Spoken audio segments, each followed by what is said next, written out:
Por eso ok. es que finalmente las traen a este lugar para tener una fiesta, vienen bajo su consentimiento, ingresan a la casa por sus propios medios y dentro de la vivienda, bueno, se encuentran en una videollamada a la persona que al parecer la habían robado. Mirá, vos dijiste que balearon la casa de la hermana acaba de postear justamente esto. ¿Lo tenés ahí, Pablo? ¿Lo tenés a mano? La hermana Por de Lara. favor. Sí, la hermana de Lara. Agostina, creo, Agustina. Una Por eso cosa yo así, hablaba, en línea con lo que dice bien Alejandro, me hablaban de los investigadores de Mexicaneada. Aparentemente hubo, ahí está. Estoy Esta es la haciendo hermana. el duelo de mi hermana y venís a acusar a mí que yo entregué a mi hermana, hijo de... Me venís a tirar tiros a la casa, a mi casa. Andá a buscar a los peruanos. Yo también la perdí a mi hermana. Tremendo, ¿eh? Ahí le mandé a Pablo el posteo en la red social Instagram que Alejandro Pueblas bien nos describía del lugar, donde se la veía a las jóvenes exhibiendo dinero. Un dinero que aparentemente, amplío lo que dije antes y por qué el término mexicaneada, que es un término de índole de crimen organizado, aparentemente la menor se habría ocupado de la venta de droga, de la venta de un cargamento de droga. Ahí está. La hermana de Yara, que se llama Agus, es la principal responsable de lo que hacían las pibas. Eran viudas negras, esto no, yo no lo tengo determinado, y no solo robaron $70.000, sino que durmieron en un narco peruano y le robaron 3 o 4 kilos de cocaína. Esto es lo que, yo no tengo la versión de las viudas negras, esto por supuesto no es un dato que yo tenga de la investigación, pero sí que hubo, en algún momento, por algún dato, sustrajeron un dinero, acá dice $70.000, Alejandro nos decía $200.000, que le sustrajeron a un narco peruano. Y la que generó... Después de haberlo dormido. Exactamente. Esto dice este posteo. Durmieron un narco peruano y le robaron Correcto. 3 o 4 kilos de cocaína. Correcto. Yo no lo tengo como viuda negra, puede ser que haya sido una fiesta, una situación, y esto es lo que habría generado lo que después terminó pasando, y la tortura hacia las menores y además para que devuelvan el dinero. Bueno, finalmente sabemos cómo fue el triste final. Qué tremendo, Dios mío. Tenebroso todo, ¿no? Muy tenebroso. ¿Qué se le pide a un médico legista o un médico forense acerca de una autopsia, de un crimen, de una muerte violenta como esta o como estas? Que determine la hora aproximada de la muerte con un margen de más 3 o más 4 o menos 4 horas. Que determine la causa de la muerte. La causa de la muerte aquí claramente son las lesiones provocadas con la secuencia que contó hace un segundo Gabriel. Y que determine además si las lesiones que encuentra en el cadáver son pre o post-mortem. ¿Y qué tiene de importancia?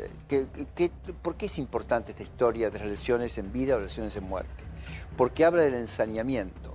Todas las lesiones pre-mortem se vinculan con el ensañamiento. Las post-mortem no. No hay ninguna legislación, mucho menos nuestro Código Penal, que agrave las penas de homicidio por la decapitación o el descuartizamiento del cadáver, si es cadáver. Si no lo fue, si fue en vida o con signos vitales, esto sí es agravante. Sí. Por eso le califica con ensañamiento y alevosía. Porque acá claramente hay premeditación, ensañamiento, alevosía, planificación. Hay todo. Ya cuando las contactaron para invitarlas a este... Era para esto. Exactamente. El final era este. Sí. Mariel. Sí, posteó hace un rato el gobernador de la provincia de Buenos Aires, Axel Kicillof, que ayer había viajado a Nueva York. Viajó para un congreso, un evento paralelo, un homenaje a Pepe Mujica, fallecido. Paralelo a la ONU. Paralelo a la ONU, pero es en Nueva York.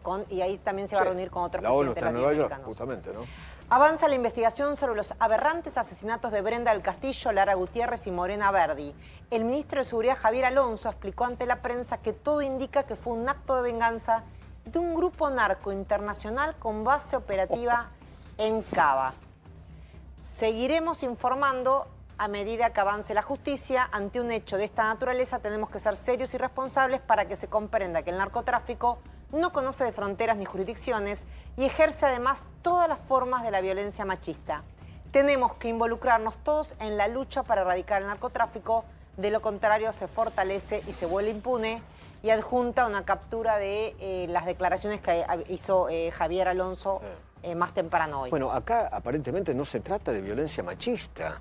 La verdad, sinceramente, habrían participado 2 hombres y 2 mujeres, ¿no? Y además, poné el posteo otra vez. ¿Qué le quiere echar la culpa a Jorge Macri, a la Ciudad de Buenos Aires, de esto? ¿No? Con base operativa en Cava, ¿no? Esto lo dice porque... Venganza de grupo narco, Esto lo dice porque uno internacional. de los detenidos peruanos tendría algún lazo con la Villa 1114. Hay cosas que están todavía en hipótesis. Pero el hecho ocurrió ¿dónde? En la provincia de Buenos Aires. En Florencio Varela. En La Matanza. Otra de las hipótesis... ¿Cómo te vas a echar las culpas Claro. a la Ciudad de Buenos Aires? Otra de las hipótesis que no está confirmada es lo que recién comentábamos nosotros, que contaba bien Alejandro y que yo ampliaba con el posteo. Sí. No está confirmado tampoco que el motivo de la omisión, una de las tantas variantes, es que haya sido eso, haberse quedado con dinero narco. Pero es una. Sí. Digo esto porque no es el móvil, me están confirmando de fuentes judiciales, que le agradezco y nos están mirando, no es la hipótesis principal. Hay varias líneas abiertas. Y recordemos que esto tiene, la aparición de los cuerpos tiene menos de 24 horas. Claro. Entonces, por supuesto, está todo en etapa de desarrollo. En el Congreso está José Luis Esper. Diputado, ¿qué tal? ¿Cómo le va? ¿Cómo anda? Hola, hola, ¿qué tal? Muy buenas tardes. ¿Qué tal, Eduardo. diputado? Un saludo Me al gustaría equipo y a la una opinión audiencia. suya. En principio, por lo posteado por Axel Kicillof en este caso tan aberrante. Bueno, la verdad, horrorizado por el hecho, horrorizado por la violencia, por la perversión. Ahora no hay que olvidarse que acá de fondo está la vulnerabilidad en la cual viven millones de argentinos, en particular millones en la provincia de Buenos Aires, en situaciones muy, muy marginales.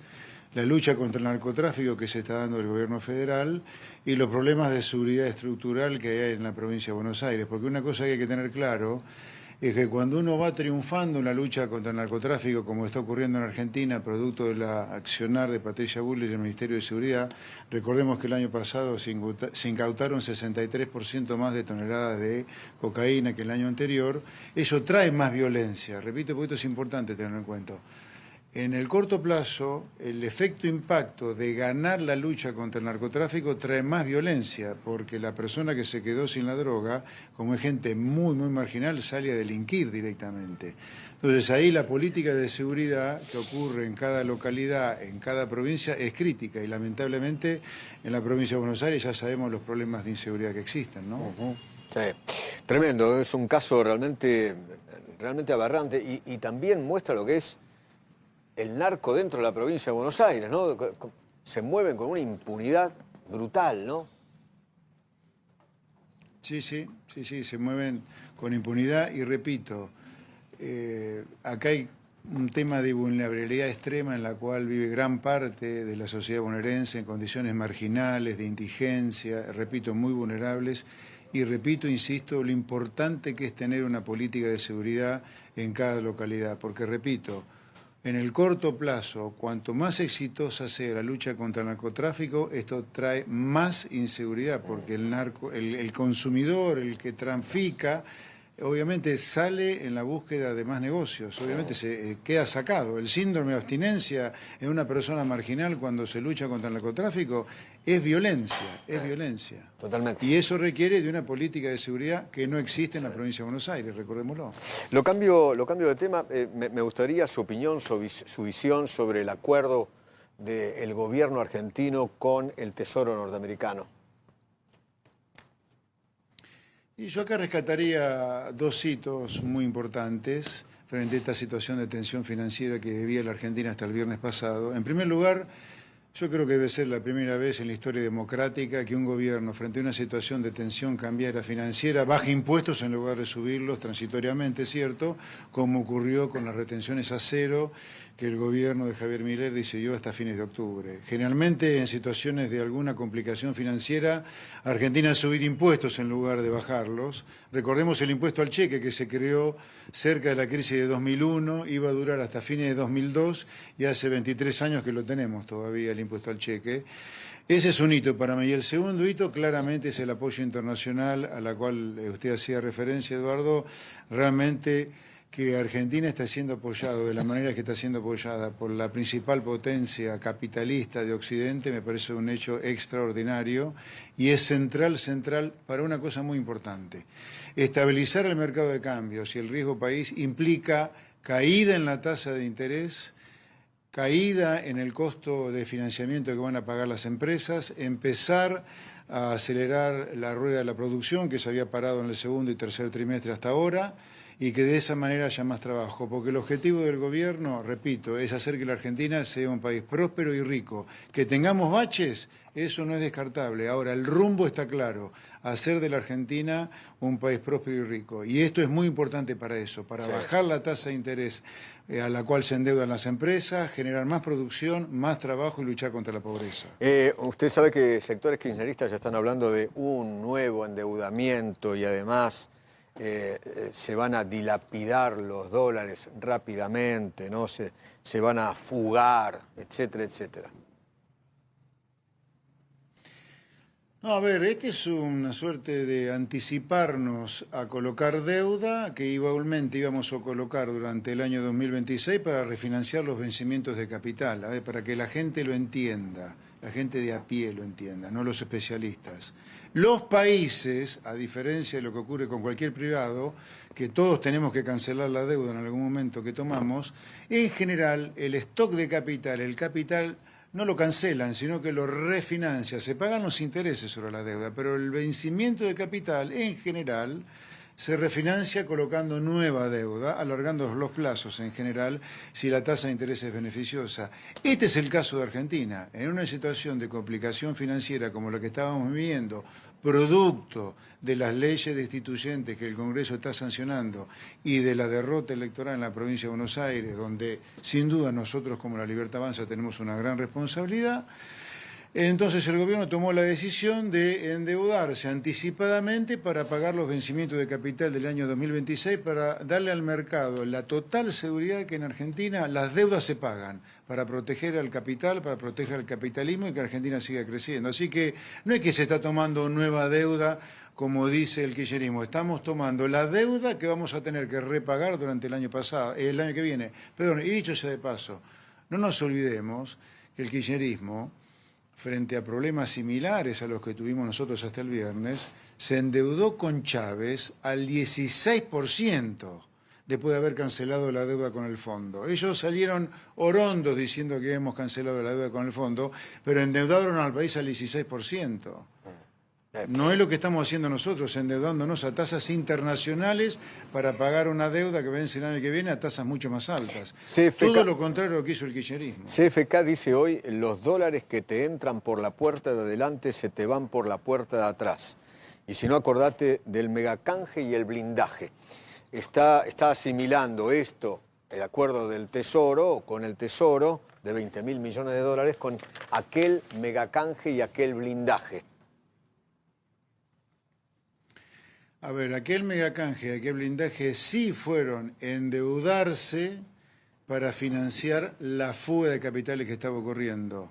Acá nos estamos endeudando para pagar otra deuda.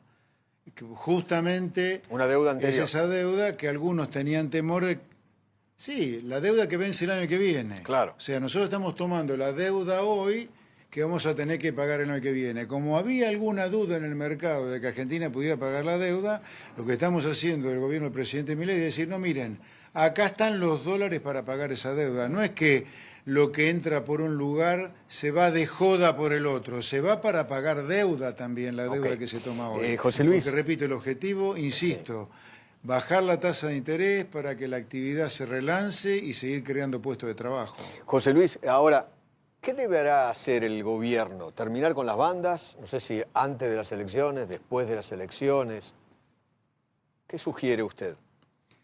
No lo sé, eso es una decisión del ministro de Economía. Lo que he visto, por lo que he leído de parte de la ex economista jefe del fondo, Gita Gopina, también por lo que he leído del secretario del Tesoro americano, por lo que he leído de la directora gerente del fondo, esta suerte de escuelita que ha sido las bandas cambiarias, en algún momento se van a terminar y vamos a terminar una libre flotación del dólar, que es el espíritu del gobierno del presidente Milei, hacer de la Argentina un país bien libre para que sea un país bien próspero por el bien de los argentinos.